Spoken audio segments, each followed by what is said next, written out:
नमस्कार। चलिए आज मिलकर मास्टर करते हैं एनसीईआरटी क्लास 10th का चैप्टर 9 त्रिकोणमिति के कुछ अनुप्रयोग। ये चैप्टर बोर्ड एग्जाम्स के लिए बहुत ही इंपॉर्टेंट है। और जानते हैं सबसे अच्छी बात क्या है? अगर आपने इसे ठीक से समझ लिया तो आपके पक्के मार्क्स कहीं नहीं गए। तो चलिए शुरू करते हैं।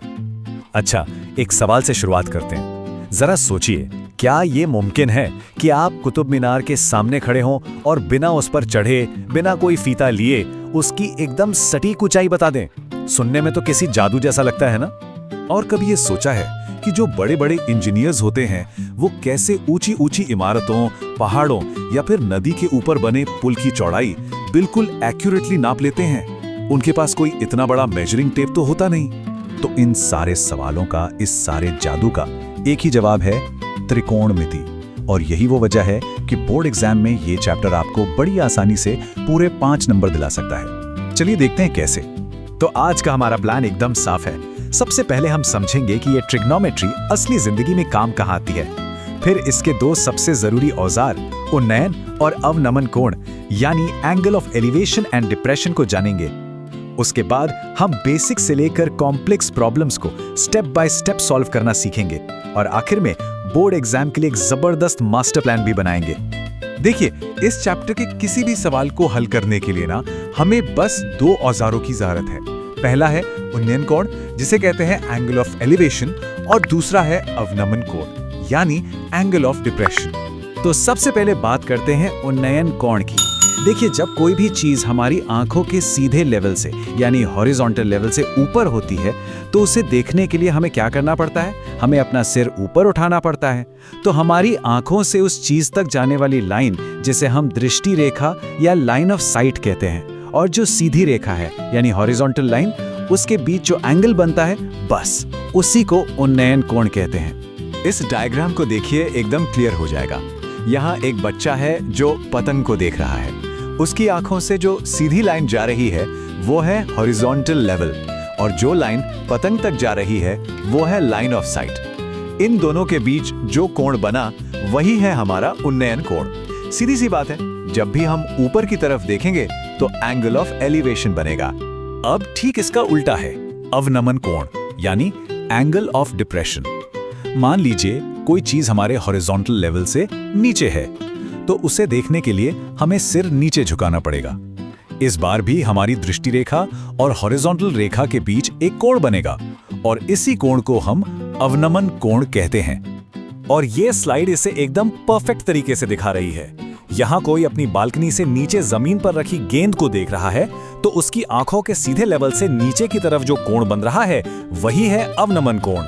तो बस एक चीज याद रख लीजिए, एलिवेशन मतलब ऊपर देखना और डिप्रेशन मतलब नीचे देखना, बस। चलिए, अब जब हम अपने औजार समझ गए हैं तो अब सीखते हैं कि कुछ बेसिक सवालों को हल करने का सबसे सही तरीका क्या है।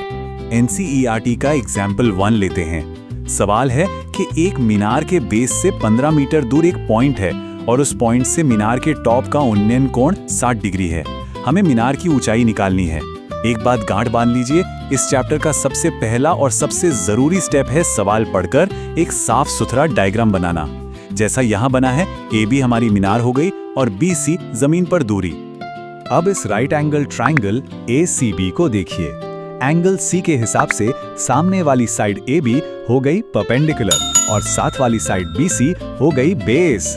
अब हमें एक ऐसा ट्रिग्नोमेट्रिक रेशियो चाहिए जो परपेंडिकुलर और बेस को जोड़ता हो। याद है ना, पंडित बद्री प्रसाद हर हर बोले, तो परपेंडिकुलर अपॉन बेस होता है tan। बस हम tan 60 degree is equal to AB upon BC का इस्तेमाल करेंगे। tan 60 डिग्री की वैल्यू होती है √3, तो हमारी इक्वेशन बनी √3 is equal to AB upon 15। इसको सॉल्व किया तो AB यानी मीनार की ऊंचाई आ गई 15√3 मीटर। कितना आसान था। अब एक थोड़ा अलग सवाल देखते हैं। एग्जाम्पल 3। यहाँ एक 1.5 मीटर लंबा ऑब्जर्वर एक चिमनी से 28.5 मीटर दूर खड़ा है और उसकी आंखों से चिमनी के टॉप का उन्नयन कोण 45 डिग्री है। अब डायग्राम पर खास ध्यान दीजिए। हमारा जो ट्रायंगल बन रहा है ना, वो जमीन से नहीं बल्कि ऑब्जर्वर की आंखों के लेवल से बन रहा है। यानी हमारा ट्रायंगल है ADE। तो हम ट्राइंगल ADE में tan 45 degrees equal to AE upon DE का इस्तेमाल करेंगे। अब tan 45 डिग्रीज तो 1 होता है, इसलिए AE की लंबाई भी 28.5 मीटर्स आ गई। पर रुकिए, यहीं पर अक्सर गलती होती है। ये चिमनी की पूरी ऊंचाई नहीं है, ये तो सिर्फ ऑब्जर्वर की आंखों के लेवल से ऊपर की ऊंचाई है। पूरी ऊंचाई के लिए हमें इसमें ऑब्जर्वर की हाइट यानी 1.5 मीटर्स जोड़ना पड़ेगा। तो चिमनी की कुल ऊंचाई हुई 28.5 प्लस 1.5 यानी 30 मीटर। चलिए अब थोड़ा लेवल बढ़ाते हैं और कुछ मुश्किल सवालों को देखते हैं। लेकिन घबराने की कोई जरूरत नहीं है, क्योंकि हमारा तरीका बिल्कुल वही रहेगा। बस अब हमें एक की जगह 2 ट्राइंगल्स पर ध्यान देना होगा।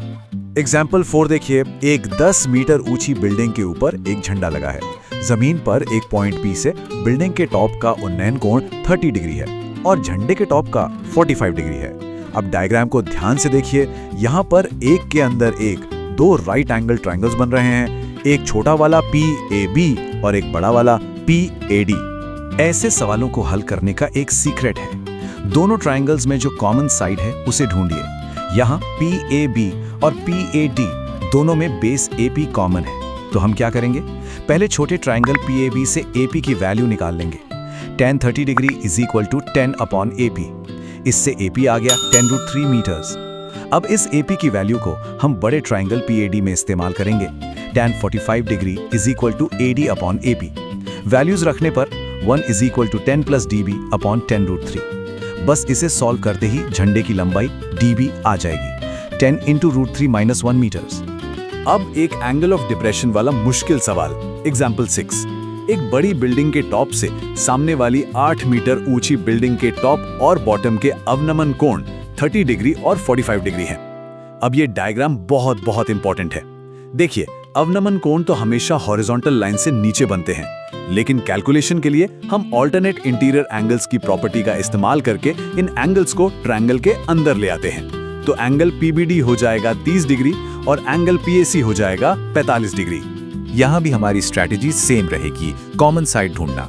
यहाँ पर AC और BD बराबर हैं, तो पहले बड़े ट्राइंगल PAC में tan 45 degree is equals to PC by AC, जिससे हमें मिला PC is equals to AC।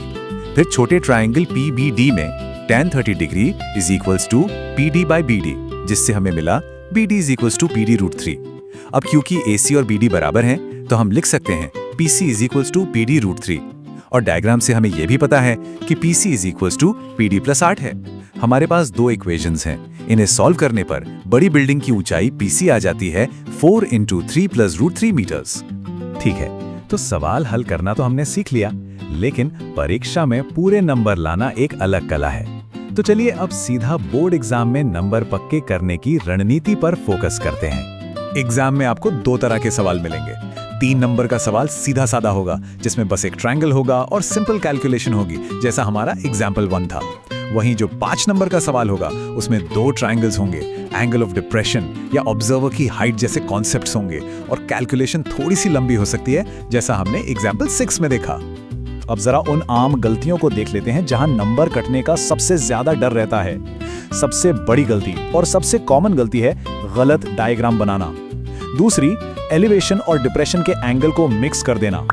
तीसरी, जल्दी में गलत रेशियो, मतलब tan की जगह sin या cos चुन लेना। चौथी, ऑब्जर्वर की हाइट वाले सवाल में आखिर में हाइट जोड़ना भूल जाना। और 5वीं, अलजेब्रा में प्लस माइनस की गलतियां। इन पर आपको खास ध्यान देना है।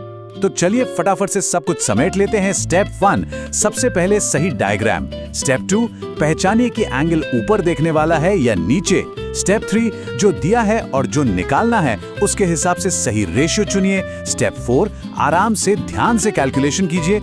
और स्टेप 5, आखिर में एक अच्छा सा स्टेटमेंट लिखकर अपना जवाब पूरा कीजिए, जैसे अतः मीनार की ऊंचाई x मीटर है। तो ये था त्रिकोणमिति के अनुप्रयोगों का पूरा ब्रेकडाउन। याद रखिए, इस चैप्टर में प्रैक्टिस से ही परफेक्शन आएगा। अगर आपको एंगल ऑफ एलिवेशन, डिप्रेशन या किसी भी वर्ड प्रॉब्लम में जरा सा भी डाउट हो, तो बिना झिझके कमेंट बॉक्स में पूछिए। आपका बुक बडी आपकी बोर्ड की तैयारी में मदद के लिए हमेशा यहाँ है।